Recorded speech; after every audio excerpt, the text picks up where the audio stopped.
Today's episode of Chat and Chew is sponsored by Big, the brand agency.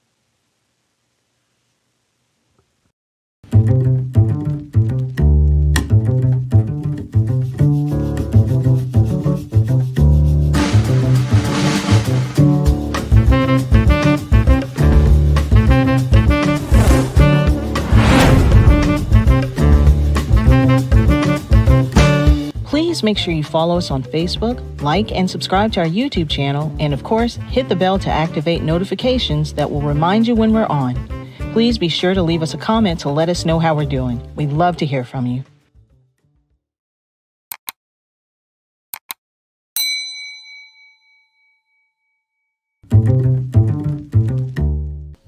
Welcome, James. We are at another episode of Chat and Chew. It sounds good to me. I like Chat and Chew, and I hope all of our viewers are there eating away and listening away to our program this evening. Before we get started, though, I just wanted to remind our users to, if you're on Facebook, if you would just like our page, follow us, and share this broadcast with your friends. You would be doing us a tremendous service. And for our YouTubers, if you could subscribe to the channel, check the little bell for notifications, and then you can share that too. And for all of our viewers, if you would just leave us a comment. We're welcoming you aboard, and we'd love to hear what your thoughts are. So definitely do that for us. And Glenn, back to you. I'm very excited today about our Chat and Chew broadcast today. We're going to get into it in a moment. But I know some of you are watching us as you sit down and eat your dinner. So let's chat and chew while you do. All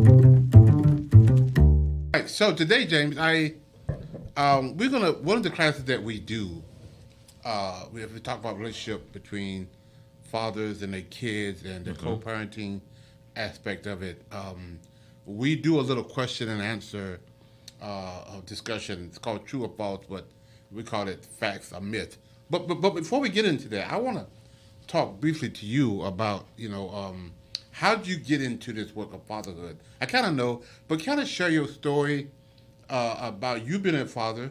And I know you just lost your father a few months ago. And just talk about your experience and what your father brought to the table with you and how your father actually helped determine the outcome that you and your siblings had and the influence that he had over you. Yeah, Glenn, you're correct. I lost my father December 2nd of 2023. And he was 92 years old. Man. And I'm going to try to stay upbeat about it. Because I'm not sad about the fact that he wasn't a good dad. He was a great dad, as far as I'm concerned. And it wasn't easy at times either. He was strong disciplinarian, but he was fair. I remember him teaching us the benefits that come with working. Right. So whenever we wanted something, we had to work for it to get it. Now, that may have meant doing your chores and getting that allowance. So we used to get an allowance. I don't remember what it was, but it was something. Right. But when we wanted more money, then my dad actually took a part-time job at a school, and we cleaned that school every evening. Really? Whatever custodial type things. You sweep the floor, straighten the classroom up, empty the trash, things like that. And you couldn't tell us nothing. And my oldest brother and myself and my dad, we did that every day, whether it's rain, snow, or shine. Yeah. How long did it take y'all to do that? Wow. We would probably take a couple hours every evening, And so it was a learning experience for me and my dad, because he wasn't standing over our backs telling us he showed us what to do one or two times, but after that, we were on our own, and we were expected to be done, all of three of us at the same time. I had a floor, my oldest brother had a floor, my dad had a floor, and then we had to keep it timed. And we were no more than about 10 or 11. You know, How big was the school? It was a small school, but it had different floors. Yeah, okay. It had 3 different floors. Man. So it was exciting times, because once I learned that, he taught us about saving your money. Okay, I said, I want a mini bike. You know, okay, if you want that, then you're gonna have to save your money. And so I had gotten up maybe about $300, and this mini bike I wanted was probably 6. So they matched my funds, and I was able to get that bike. Really? Yeah. Man. So that was one of my experiences. How old were you then? I would say I was still 11 or 12. You know, I think in that area. Okay. Wasn't old enough to drive, or Right. a driver's license. Did you enjoy the mini bike? Oh yeah, I would. You know, I didn't get in trouble with it, but I had a lot of fun with it too. Yeah. Wow. And my dad also taught us how to drive. You know, a manual Yes. a manual shift car. Yes. Which for new people out there that are driving today, everything is automatic. Right. You know. We had a straight shift back in the day. Yeah, but you had to shift gears if you Yeah. wanted to move forward. Yeah. You know, or backwards. So he taught us how to do that too. And a lot of leg and feet coordination with that clutch. Yeah. So my dad, I think sometimes I might get a little upset because he didn't throw the ball with us. Football, basketball. Okay. We had to learn those things on our own. But you know, he did what he did. You know, he was a track star in school though. So, Man, yeah. he was. This was his words. He said he was the fastest boy in this whole school. You know. Wow. And it came to reality when we were teenagers, and we were on a summer vacation, and I remember racing. My dad, my brother, and I think even my sister probably jumped in that race. But he said the word go, and we took off down this dirt road, because I always used to go to Georgia for the summers, but he beat us, all of us. And we were teenagers at that point. I mean, probably 16, 17. He outran us all. So, yeah, he was fast. Wow. He was fast. Couldn't believe it. Man. But, yeah. Yeah. Okay. Yeah. So yeah, we came up kind of in the same era where our fathers, you know, and I remember my dad had a part-time job cleaning up a local restaurant. Right. He did only on the weekends. Though. Right. Okay. And he did it mostly by himself. We went in a couple of times to help him. That was his little part-time job that he did. That he cleaned up. Yeah. That restaurant every Saturday night. Wow. That's interesting. Yeah. Sunday night, what it was, because he closed for the weekend. But yeah, so that was. But you know, you talked about your dad several times. I didn't get a chance to meet him, but you know, so you know, we're sorry for your loss. But you seem like your dad lived a full life. 92 years was. It's pretty full. Yeah. He never was really sick and things like that. When I say sick, you know how the older you get, the more you might have diabetes or he didn't have none of that. No, he was a healthy man, you know. Wow. But at the end, something happened. And, Yeah. And that's the way it's supposed to be. We supposed to bury our parents. Yeah, I used to think of him as being Hercules, because he was just this big person in my life, you know. Yeah, you know, sometimes we need society has some kind of shifted that fathers are, you know, absent a lot, especially black fathers. Right. We're not there, and that's not the truth. Right. We had a segment last segment when I was listening to G talk about he's a barber, and you know, primarily you and I, because of the nature we deal with a lot of absent fathers because these guys are in prison, blah blah blah. But he said that is not the norm in his world, right? Because he's a barbershop, and most of the men that come to his barbershop also bring their kids. Sure. So he said, "There's nothing for me to see all day long a father and a son that's bringing. So we see in the other side of the world, maybe struggling fathers, and that's kind of how we, Yeah. you know, I think the focus is always going to be on the negative. Right. You know, that's what the media is going to show us. Right. And I stumbled on a reading yesterday. I was just happened to look, and the title caught my eye, and it says Black people are responsible for the majority of the killings in the United Really? States. And even one of our ex-presidents, he said that same statement, you know. right. But the facts are that no, that is not true. True, That right. is not a true statement. Yeah. But how many people are going to believe it, Right. though, because it's in print Right. or because someone said it? Right. So we have to be careful about that, Right.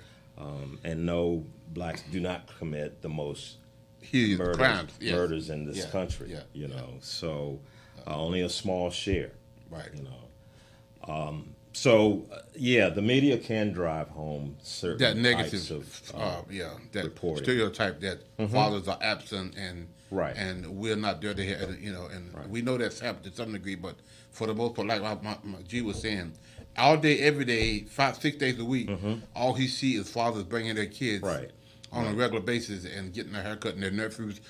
You know, then so that's amazing how we can just kind of focus on one aspect. Yeah, and even of in our fatherhood. classes, Yeah.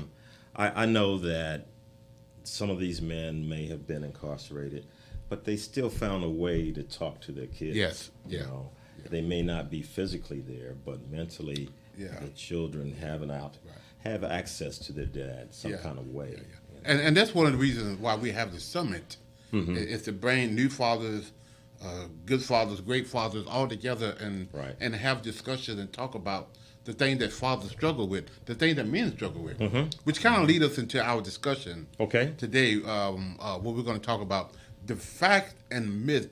This is I love this. I love this chapter. I do too. Because we get to, you know, we do a lot of lecture, we do. Right. But we do also do a lot of group studies. I mean, group discussion, and this is one of the group Yes. discussions that we have. And sometimes we even play a little game with this particular exercise. Right.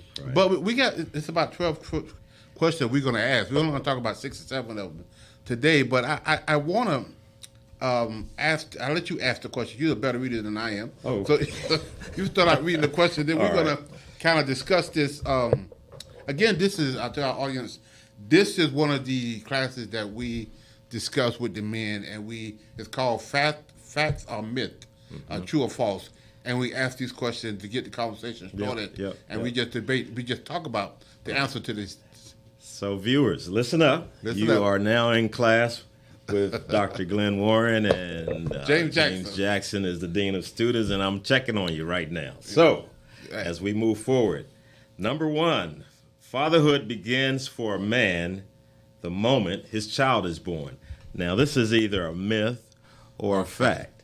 So, what do you think? So the audience, so what do y'all think it is? Yeah. I know you know. Just list your Listen, comments. yeah. Put it in the chat. Is it a myth or fact, a true or false? Fatherhood begins the moment the child is born.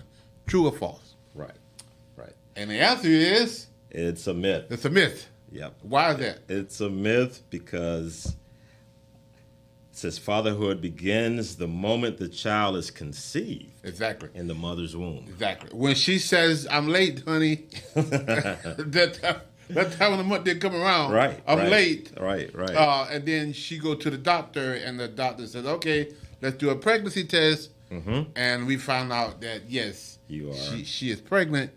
That's when fatherhood starts. Yeah, because the child isn't here, but you have to make preparation Yes. for the child. Yes, you yes. know. And one of the talk we talked about yesterday, we talked about Dr. Terrence Ruth talked about the first 1,000 days Oh, yeah. of a child's life can be influenced greatly by support, not just the mom, but also by the father. Right.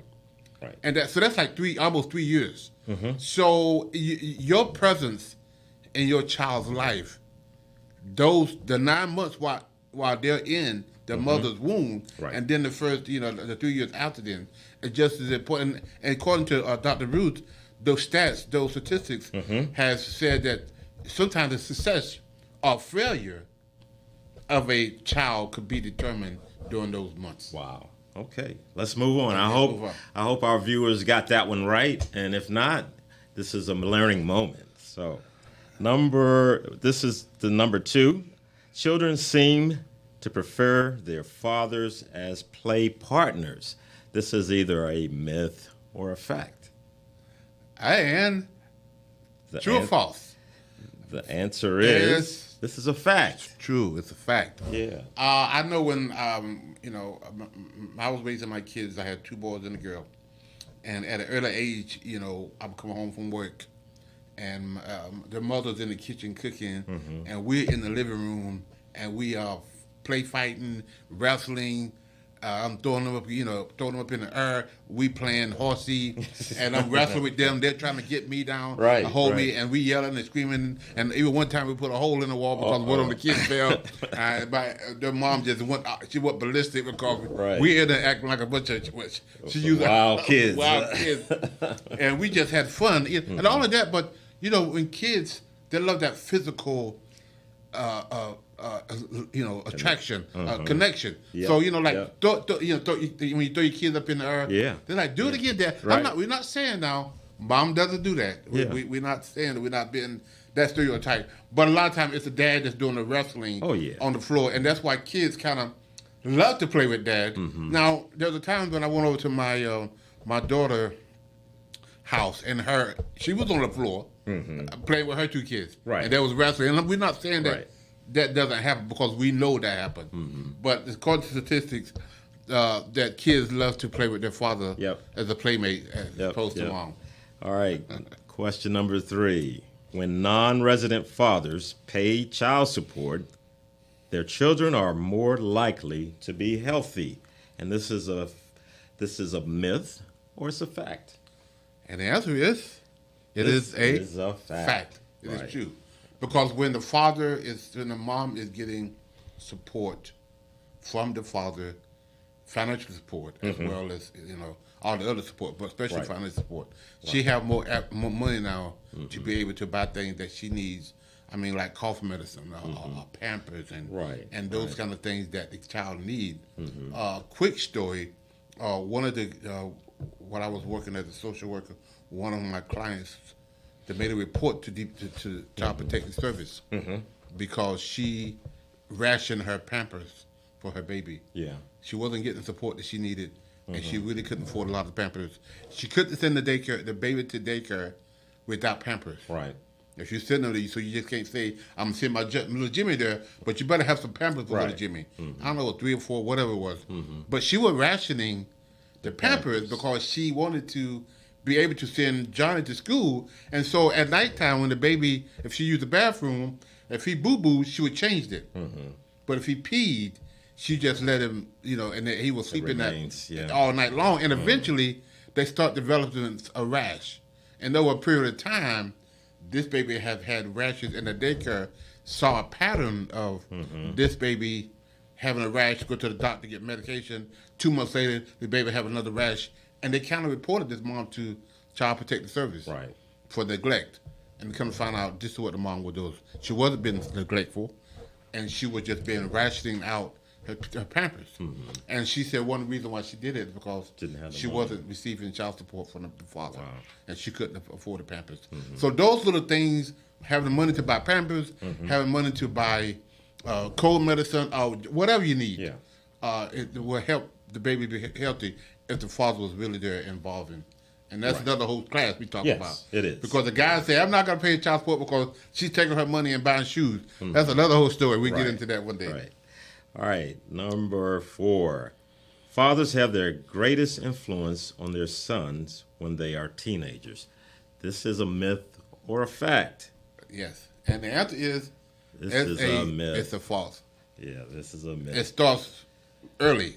Like that 1,000 days you mentioned. Yes. Yeah. Because oftentimes, by the time they get to teenagers, not to say it's too late, but they've already formulated their mind about you and who you are, and you're absent. Right. And not to say, because I know a lot of fathers who have, whatever reason, didn't have a good relationship with their kids, and then became teens, and now they established that for whatever reason. Right. But it starts way. Yeah, it starts earlier than that. It starts at conception. Yeah. But definitely starts, in 4, 5, 6, 7, way before they. They're learn. They may not be in school learning, but they're Right. learning from their dad. Yes. And mom during those formative years. Right. Yeah. All right.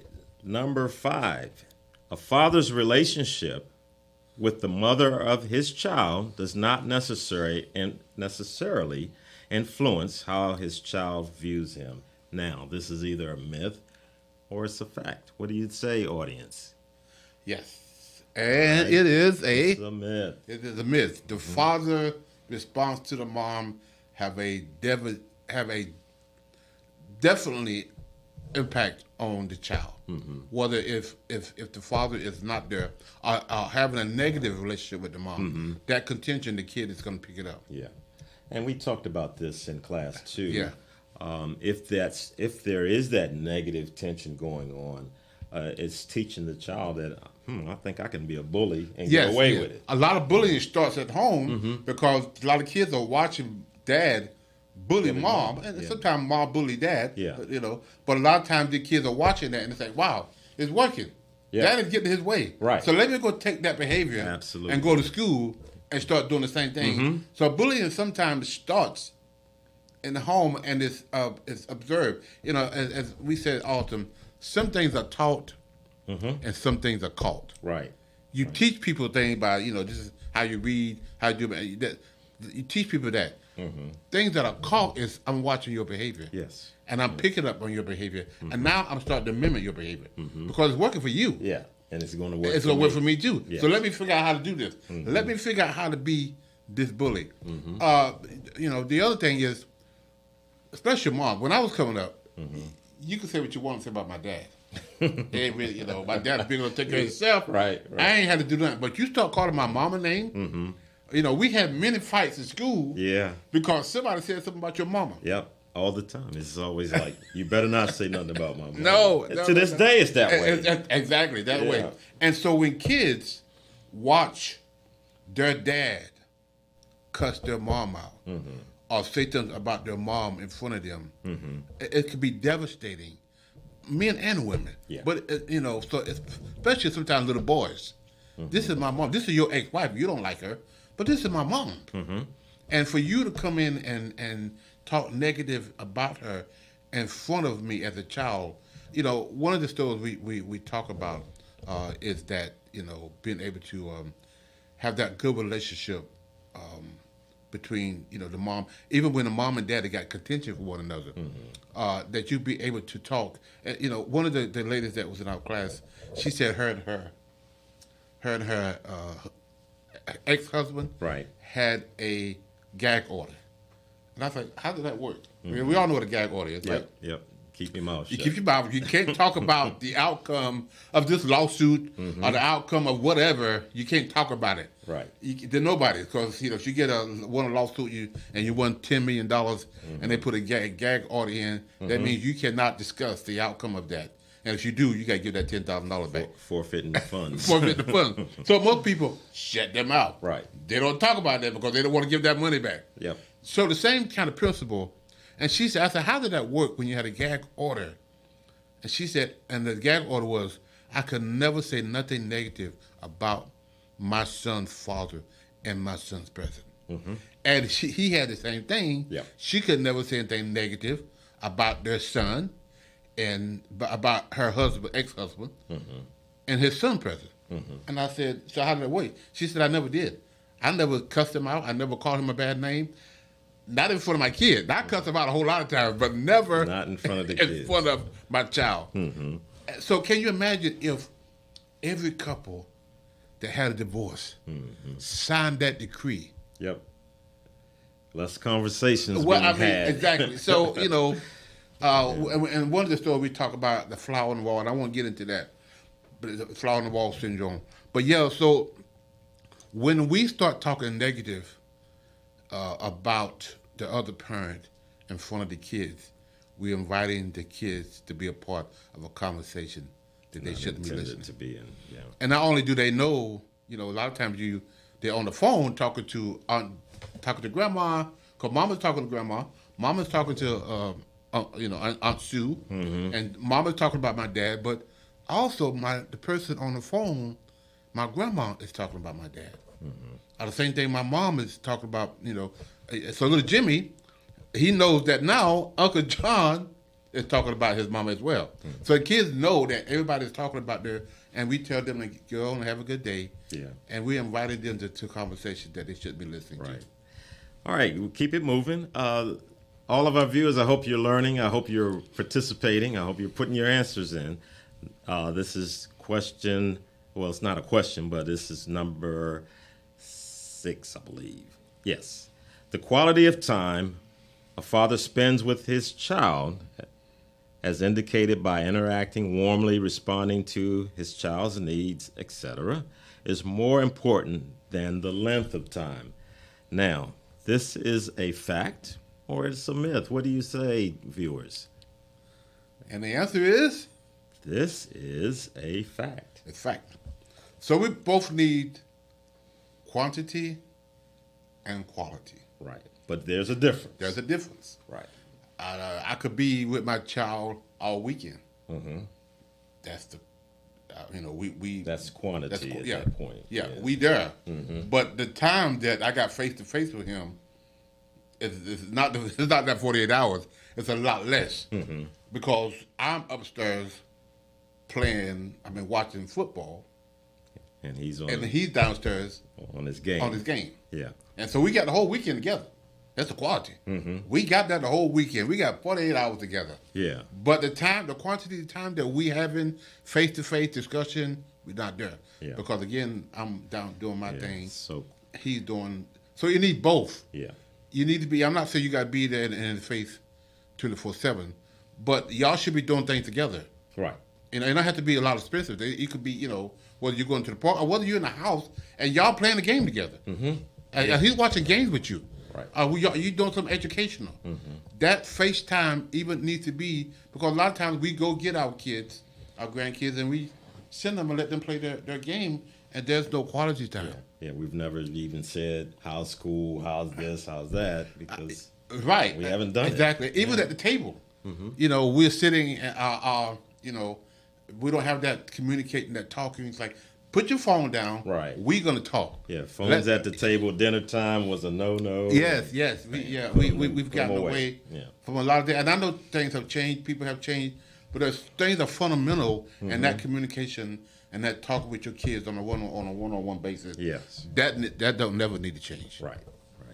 All right, this is going to be our last question, and I hope our viewers are staying with us on this.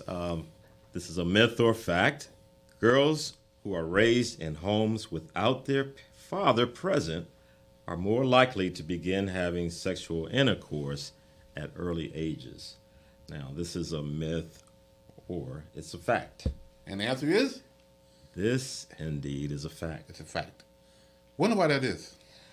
I think there's no one guarding the hen house, so to speak. Yes.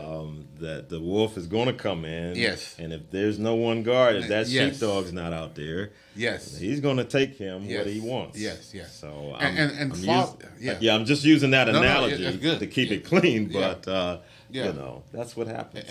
And fathers bring that to the table. That protection. And not only that, James, but also fathers also bring affirmation. Mm-hmm. And if the affirmation is not there, your daughter, your granddaughter, is going to go out and get that affirmation because she wants it. Right. She wants to be told that she's beautiful. Yes. She wants to be told that she's acceptable. Mm-hmm. We all have that, but she wants to be told that. Yes. And dad is not there to bring that affirmation. Guess where she's going to get it? Anywhere outside she can get it from home. that knucklehead that's out there, and he's going to give it to her with a price to pay, and we know what that price is. Yeah, unwanted pregnancy. Yeah. Because she wants the affirmation, and he'll give it to her, but he's got a motive. Yep. I often tell this story when I was coming up. If I was interesting in a girl, my question was, and I kind of knew because I know the neighborhood, where your daddy at? Mm-hmm. Because if your daddy wasn't there, I got to change. If your dad was there, I got to change my game. I just can't step to him anyway, because I know what father brought to the table. Because I know what my dad brought to the table. Yes. When my sister started dating, I know what my daddy was there for. I know what they went through to come and date my sister. And I remember distinctly my oldest sister, my daddy told her boyfriend, which is now my brother-in-law, they've been married for 54 years. Wow. And when he first started dating, my dad told him to go away, don't come back. He left, but he came back the next day. You gonna keep? And he kept coming back. Coming and back. she, and finally he realized that. And I think my mom talked to him too. Like, she's 16, 17 years old, and apparently this guy like her. He ain't gonna stop, so he accepted him, and they had a good. They've been married for, like I said, 50-some years. Yeah. So I know how my daddy protected my sisters. Right. And so when I was dating, I was like, let me go down the street and get little Jimmy, little Sue. I mean, the moms that don't have a daddy, because I know maybe I can, pull some wool over her eyes, be nice, and she'll allow me to come and see. But that was the thing, that fathers do bring that affirmation that a lot of times little girls don't get, and they find it in the hands of a guy, and all he wanted is sex, and next thing you know, she's pregnant. Yeah. Well, we hope our viewers learned some things with our myth and fact moment, and we hope that you will apply them or share them with your friends, please. Yeah, if you know of a father that's struggling with co-parenting and issues, please tell them about this. Tell them to go to our Facebook page and look at this podcast. This podcast, and hopefully we answer some questions and have some discussion that a lot of times, James, that's why we do the summit, and a lot of times also when we do the classes, a lot of guys have the same questions, and those conversations can help give you the equip you to deal with the struggles that we struggle. Yeah. So just pass this on to me. So short of the podcast being given out or shared, come and join our Fathers Forever University class. Yes. And you'll learn even more information. Yes. And there is a price. You go to our website and see that. And I talk about the price. However, I also know that there's some struggling fathers out there that may not have the means to pay for this class. And we don't want that to be a stumbling block. We do have some scholarships. Call us, talk to James, tell him your situation, and we could possibly give you a full scholarship, needed a partial scholarship. Yes. We want this information to get into the hands of all fathers, struggling fathers, new fathers, good fathers, great fathers, and again, just go to our website, and James, I'll let you finish up with all of that. If they can go to the website and they can fill out on our info page, leave their contact information, and we'll certainly get back to them. Or they can call us, and we can talk to you or share you more information about Fathers Forever University and joining the class. Yes. Until then, though, it's about that time. Yes. Our team is looking at us, telling us it's time to wrap it up. So we want to say so long, goodbye, and we'll see you again soon. Bye. Here's 3 ways you can support our Dads at a Distance initiative. Give a copy to a family member, our friend. Donate monthly, a book monthly, 5 books monthly, how many books you want to do monthly donation. Reverse book signing, your church, your business. You can make a donation go to our website at www.afatherforever.com and go to our PayPal at Fathers Forever. Our Cash App is $Fathers Forever. Make your donation today. Please include in the note section, include DAAD. Again, include in the note section DAAD.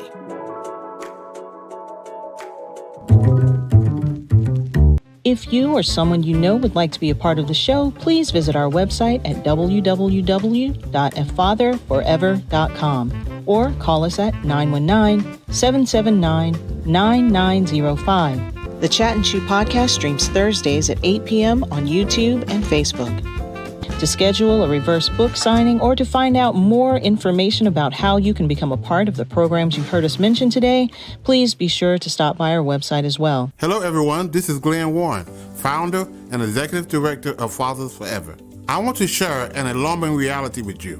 627,000 fathers are incarcerated that have kids under 18. Now, there are 56,000 moms incarcerated who have kids under 18. The reality is there are so many more fathers incarcerated than moms. This is why I Am a Father Forever book exists. Now, I need your help. I am inviting you to help us get this book into as many fathers incarcerated as possible. Here's how it works.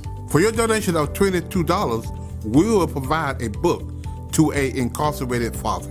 Thank you in advance for helping Fathers Forever heal fathers and save families.